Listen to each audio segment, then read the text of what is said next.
Good morning, good morning. How'd everybody sleep last night? I tell you what, this rain had me comatose.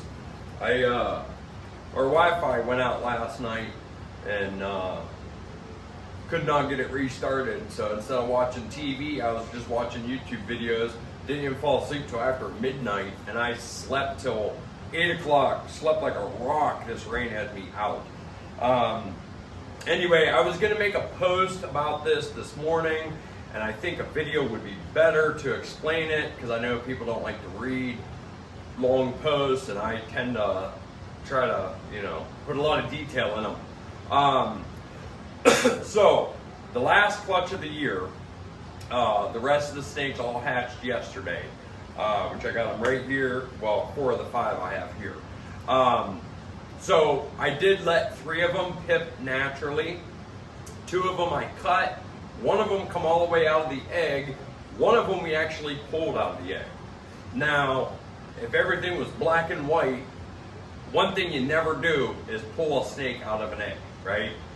There are so many people that are against cutting, and even if you do cut, you never, ever, ever, ever pull a snake out of an egg unless there is a problem.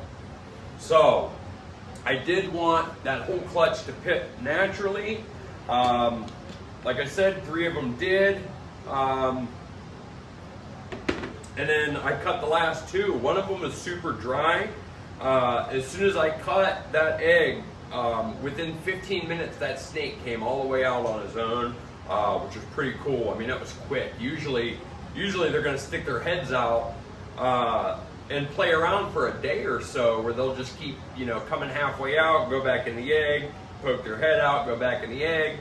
But this one, just as soon as I cut the egg, he was all the way out within 15 minutes, so I thought that was pretty cool. But anyway, when I cut that last egg, there was a lot of fluid in it, which is strange because the rest of them were all dry. They were full term, they were ready to go. But there was so much fluid in it, it was almost like that one was a week behind the rest. So we let the day go on. The next morning, which was yesterday, the one that was drier, that snake was coming out, or not the one that I cut, one that pipped on its own was just very slow to come out, but he ended up coming out yesterday. So the only one that was still in the egg was the one that had a lot of fluid. I started messing with the egg. I didn't notice any movement at first. I thought the snake might have been dead. So I'm like kind of poking it gently. I ended up cutting the entire top of the egg off. Now the snake was right side up and he was in full color, but I could not see any yolk. But his head was underwater. I couldn't see, only the top of him. And I'm like, he's not moving much. I was able to get him to move, so I knew he was alive, but he wasn't moving much, and he did not pip yet, meaning he didn't poke his head out of the water. He was still in the fluid.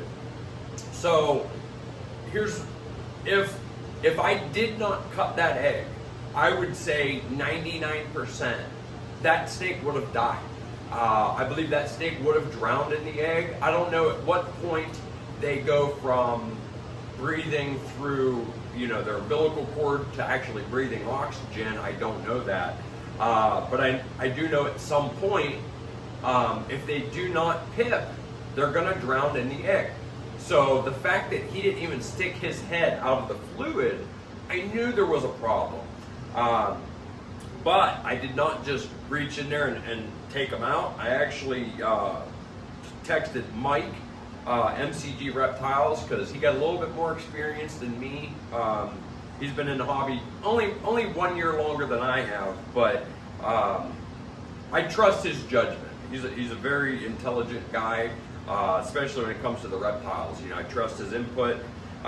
So I waited for him to get here. And he looked around and he agreed we should definitely take that snake out of the egg. So what I did was I just cut, instead of removing the snake from the egg, I basically cut the egg away from the snake. At that point, we did notice that there was a lot of yolk unabsorbed. But the snake had no kinks, there was no issue. Sometimes when all the snakes hatch and there's one left in the egg, sometimes it's alive, but once you take that snake out of the egg, you realize it might not have a head, or it might be kinked, it might be just destroyed, but still just barely alive. But the snake yesterday, it had a big yolk, which means that for some reason, it did not absorb that yolk. That's why there was still so much fluid. That's why the snake wasn't ready to pip. Basically, it was more immature. It was like a week younger than the others. So probably didn't have the same amount of strength to pip itself, and it's not getting all those, whatever is in the yolk, the vitamins, nutrients, everything it needs to survive. It wasn't getting like the others did. So what you do in that case, we got a deli cup, very, very wet paper towels, and you put the snake in the deli cup with the wet paper towels. I put another wet paper towel on it, and I put it back in the incubator. Now you want to do very wet paper towels because you're almost recreating the egg, you know, and if it was too dry, that yolk is going to harden up and it's not going to absorb it. So you do the wet paper towels. Now this morning I come in and check, and I'm going to show you pictures in a second. It absorbed probably 60%, 70% of its yolk, which is great, which leads me to believe that in the egg, more than likely, there was enough of a twist or a kink in the umbilical cord that it was not absorbing that yolk. So when we took them out of the egg and we, stretched them out a little bit, that kink had to have, we had to have straightened it out because overnight the snake did absorb most of his yolk. Mind you, it's still very early to say this, but from the looks of the snake, the fact that it absorbed most of his yolk, I'm going to say that that snake has a 90% chance of living now, and that snake will still live a normal, healthy life. But had I not cut that egg, I would say there was a 99% chance that that snake was going to die in the egg. It was going to drown because it never got the rest of the nutrients that it needed, and therefore didn't really have the strength or the ability or whatever to pip itself. Even, like I said, even when I cut the top of the egg off, he still never took his head out of the fluid, which means even if, say I left him like that and I never pulled him from the egg, but I still cut it, over the next few days, if he was not going to absorb the rest of that yolk, he would have drowned in the egg. Even though I cut it, he still probably would not have made it. Again, there's a lot of people that are against cutting eggs, and they think we do it so that we can count our money faster, see what's in the egg, see how much money it's going to bring me, and blah, blah, blah. To me, that's the biggest line of BS out there, because a good breeder is still going to feed that snake at least 4 consecutive meals before he sells it. Or what if he don't sell it? What if he keeps it? So it's not about the money, it's about saving the animals. I did let them pip naturally, the start. Like I said, 3 of them pipped on their own. Typically, I cut them on day 53 before they even have a chance to pip. That's, usually a few days before they're going to pip. I cut them just, hey, there's a world out here in case you don't have an egg tooth or whatever. I cut the egg open, give them a little easier way to get out. Because sometimes the snake will break the egg tooth. Sometimes it just, for whatever reason, doesn't pip. Or in yesterday's case, sometimes there's a twisted umbilical cord and it's not going to survive unless you intervene. I don't expect everybody to agree with me that it's good to cut. I just want to explain to you why I cut, and more specifically, why we pulled that last baby yesterday. Now, in a black and white world, the snake dies or the snake lives. Why not help them live? You know what I mean? It's a life. We've put a lot of time and effort into producing that life. Why would I just want to let it die in the egg? To me, that's ridiculous. I understand if you don't want to cut your eggs, if you want to let them pip naturally and let it be 100% natural, that's on you. If you want to cut your clutches every time on day 53 or 54 or 55, that's on you.